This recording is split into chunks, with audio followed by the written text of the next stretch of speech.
जे भाई Instagram Facebook चलावत हुई लगातार 2.5 महीना से ट्रेंडिंग में बा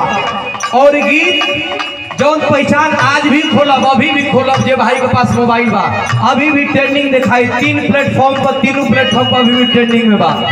जौना गीत के सुन के आज ने खेसारी लाल जी बधाई दिले बड़न वीडियो कॉलिंग करके कि भाई तुम्हारा चलते फिर से गाना ट्रेंडिंग में आ गई बा। आज पूरा बिरहा जगत के नया वर्ग गावत बा कैसे मास्टर हम मांगी सतारा बलम 23 साल के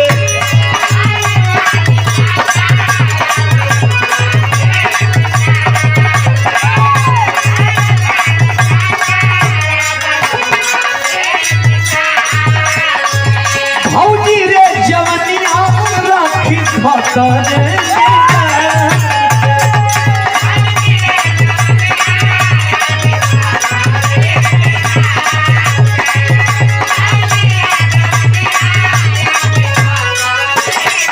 मन करता कि तुम लोग जब एक बारी पीती जब रवीना का चालू हुई तो भेज नहीं तुम लोग के नहाए के पता नहीं तुम लोग के फिर गंगा में भेटे हैं कि ना आए आज देव दीपावली के नहा ले वजह तो पवित्र हो जी वजह कहो हम पानी सकरा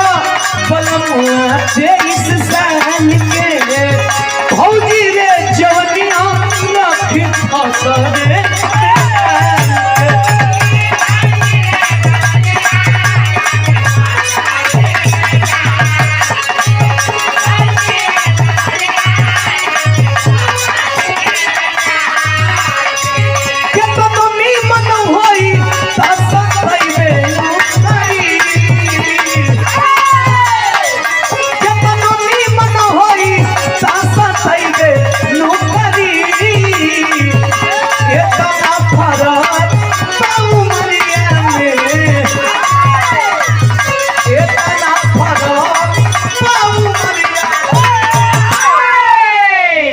अरे कमरिया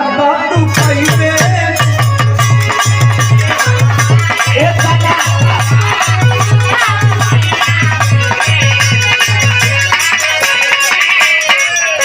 अरे जनाब मंसूर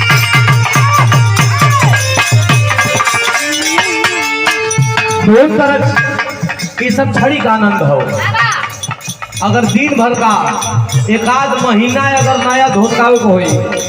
राजेश भैया एक आध महीना अगर नया धुन खाली धुन गावे को होई तो एक आध महीना हम नया धुन गाओ तो रोज नया धुन गाई रोज आई रोज गाई लेकिन इस सब बिरहा का अंश ना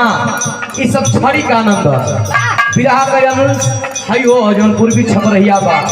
आज जौन बिरहा में पूर्वी छपरहिया न होखे ये आनंदित ना होला हमरे बिहार के भरत शर्मा व्यास जी गईले रहे वाह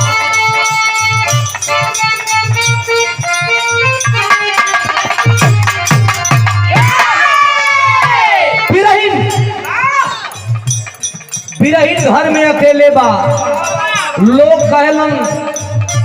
कि पत्ती में 2 तरफ धार होला हसुआ में 1 तरफ धार होला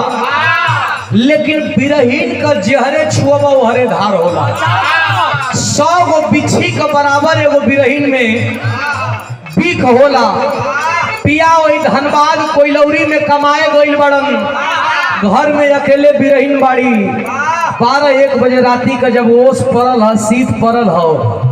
तो इस सेज पक्षियों के बैठले कलश की तुम्हारा पैसा का मोल हम का जाना चाहिए वो बिरहीन बोलत दिया कि भरत शर्मा गई रही जवानी में कैसे मास्टर